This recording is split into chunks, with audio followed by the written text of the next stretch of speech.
Good day, ladies and gents. Today we have the SDT-57 Vlkodav coming to the SuperTest.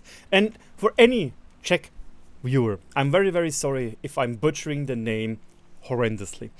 I'm not Czech. Your language is very hard. I think you all know it. So I try my best. I generally do. Now, for the people which can't understand Czech and are like, huh? What does it even mean? It means wolfhound.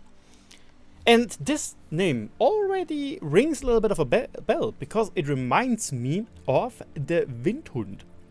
And you might remember this tank because the Windhund, I propose that this tank probably will be part of the Waffenträger or Blitzträger or Halloween-ish Max von Krieger event could be. Because there we also have the Windhunde, so it makes sense that a tank called the Windhund is coming to the game. But today it's the day of the Vlkodav. This thing is a double shot medium tank with good mobility, good damage, good DPM and decent armor. So let's talk about the gun. The gun is a 122mm double-barreled gun and it has 390 alpha with pretty darn good armor penetration values. I've decided to compare this tank to the 590. Even though, yes guys, I know the 590 is absolutely garbage and I pose to you a challenge. Think when last time you saw a 590 in a game. Just think and let me know in the comment section because I'm curious. I doubt that many have seen a single one in the last 3 months. Nevertheless, it is a pretty decent-ish baseline to kind of compare what bad gun handling, which we don't know yet, could do to a tank. Because on paper, the 590, at least the normal stats, look okay. The Vlkodav has not 18 seconds reload time, that's purely when you do the double shot. It has 9 seconds normally, and yes, you can decide you don't always do a double shot. And if you do that normally, you have a DPM of 2600, which is pretty darn good. Because especially the Vlkodav doesn't acquire a rammer. So QB is an absolute joy because it doesn't need to say, oh, I don't need to put a rammer on it because I'm QB. He can just put whatever he wants on it. Which is also kind of good for us, let's be honest, because we don't need to use up a slot for just DPM. Now, if you are going to do the double shot, you have a 3-second preparation time. And during that 3-second preparation time, you have better gun handling stats. So the Vlkodav is very close to the SFAC, the French double-barreled tank destroyer, which is an interesting proposition, but it will also give a little bit of problems, which I'll talk about later. The shell velocity is actually not that fast with 920, but then again, it's also not really comparable to something which has base APCR. But as you can see, the 590 doesn't really have good penetration values, 283 and 268 respectively versus 245 and 294. And we also have almost something like Hesh, 61mm of penetration with HE. That is kind of spicy, that does damage. The aim time is 2.2 seconds, which is pretty good, and the accuracy is 0.4. But again, we do not know what the soft stats are. If the soft stats are good, yippee! If they're bad, It has 8 degrees of gun depression, which should make it comfortable. Mobility-wise, it goes 50 kph in top, 18 in reverse, and it has 20 HP per ton ratio, which is really good. Like, sure, it's not the fastest, but that is totally workable with. And it will most likely be even a bit faster than the 590 because of the better HP per ton ratio. Hull traverse and turret traverse are super similar. Hit point wise, we have 1700, which is on the lower end, but we have at least turret armor of 230mm and hull armor 180. Here, I want to give an interesting proposition. The Vlkodav is definitely not the Lissac V2 from Leicester. However, it looks fairly-ish or slightly similar.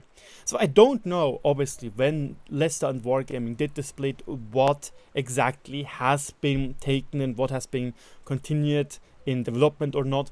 But when we look at the 3D model, well, let's look at live model. Don't worry, that's a bug. You can see that the hull does slightly resemble what we have here. Yes, we don't have this hard cut down here, for the lower plate, but we have this odd looking bulge over here. Like notice bulgy or something. Also the cupola is slightly rounded around here. And we have the rangefinder up here, which is also fairly similar, plus the mounting points for putting the turret onto the tank, which are here as well, and presumably around there. So there is some resemblance. Like obviously the Lisak here, or Lishak, I don't know how it's pronounced, has better armor values, like 250 and 250 compared to the 230 and the 180 respectively. So I just want to say that this could be how at least the hull might be. So this would be around 180 millimeters of thickness. This up here might be similar, so it will be still very auto bouncy, but we will most likely have here pretty decent armor especially when we go into the 8 degrees of gun depression. Yes, the turret has 250 here, so we will most likely be looking at something like 230 rather than 250. And between the guns, probably also 250 or maybe also the 300 millimeters. Sidewise, we most likely will have here the turret basket, which is going to protrude over here, which will make it not really nice for side scraping.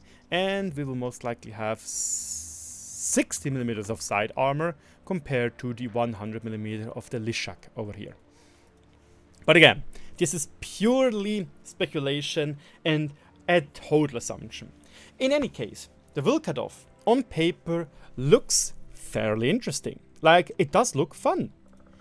But, and here I might go a little bit into a rabbit hole or a little bit on a journey review. Because in the German video, this part kind of became a little bit longer than I wanted it to be. The main problem we currently have in World of Tanks is that a lot of people enjoy playing tank destroyers, because the premise of a tank destroyer is that it's fairly easy to play. Camp in a bush, slam people with a lot of damage, at least with the majority of tank destroyers. This leads to a lot of people playing tank destroyers. Again, it's fairly easy to play, so why shouldn't you? And this also leads to a lot of people not really wanting to play anymore. Or rather, play aggressively, because you play aggressively, bam, bam, bam, you lost your HP. Which on paper, again, would sound good, because, hey, the game would become slower. But this kind of feels like it snowballs the games even harder, because the people which want to actively play, and they do actively play, they take aggressive positions, they have camper in the back, they slam you, you suddenly are low HP, and then you just get overrun, and the game is basically over on that side. So it really isn't healthy for the game. I notice it when I'm talking and reading and hearing other comments of other content creators. And that is there is a reason why EU1 is proposed to have a 5 TD hard limit, because TDs currently are just too many. There are too many TDs. So I find it wild that Wargaming decides to introduce yet another double shot tank, which gets a benefit from using double shots. You know, it has a more accurate gun while using it, at least not like the can opener, which is, at least that one is more inaccurate, but it's also kind of frustrating when you get shot by it. But like the SFAC, you know, why do we need now a medium, which is fairly fast, has decent armor on paper, to have such a mechanic? This thing deals 780 damage. Why? Why? Why do we need another tank which is there to completely press your face in when you try to play aggressively? Because it does have the tools to play aggressive. Mobility, armor, gun depression, that works. So why do we need another bloated gimmick tank? It feels so frustrating. Because you will play aggressive, the Vlkodav is going to yeet into your position, maybe trades 1 or 2 shots normally, and because it has pretty good DPM, and then it uses the double shot and finishes you off. Yippee. Or he camps and you just get double shot randomly and lose half, or bare minimum a third of your tier 9 HPs. What's the point of that? And the other point is, I want to pose to you a little bit of a challenge. Try to remember, when was the last time somewhat historical high tier tank has been introduced to World of Tanks? I might sound pessimistic about it, but The last one with semi-historical accuracy was the Erech Concept 1, which was introduced back in July to the SuperTest. Another tank which were more recently is the AMX ELC 901. This one is historical. It's not like the old AMX ELC Biz on tier 5, but it is. This thing is historical. This existed. But other than that, when we go back, no. The Schwertwal, the SCD-50, Check TD,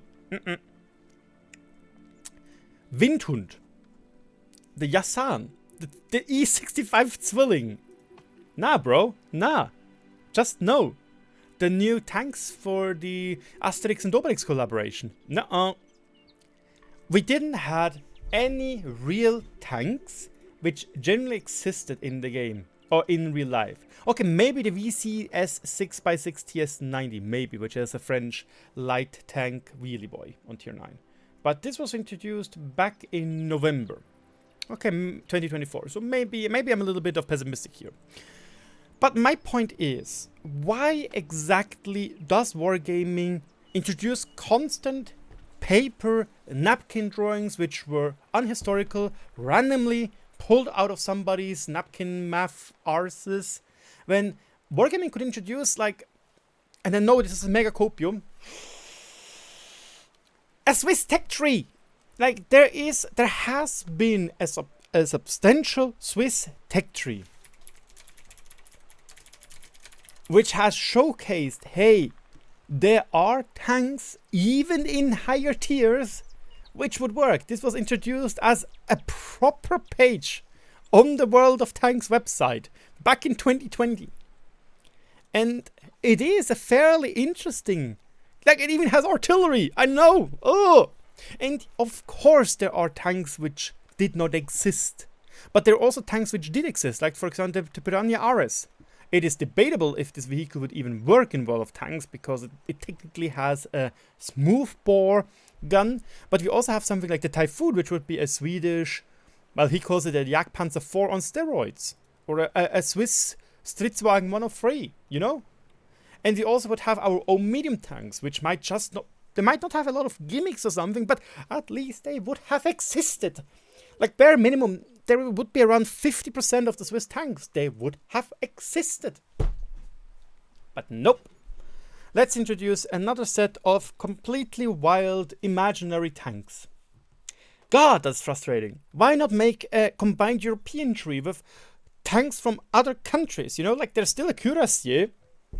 Obviously, the AMX 13105 is fairly close to that, but you could introduce something like that, and I don't know, on tier 10, a light, medium, light-ish tank destroyer with, for example, a 4-shot auto-reloader, I don't know, with 390 Alpha. Good work.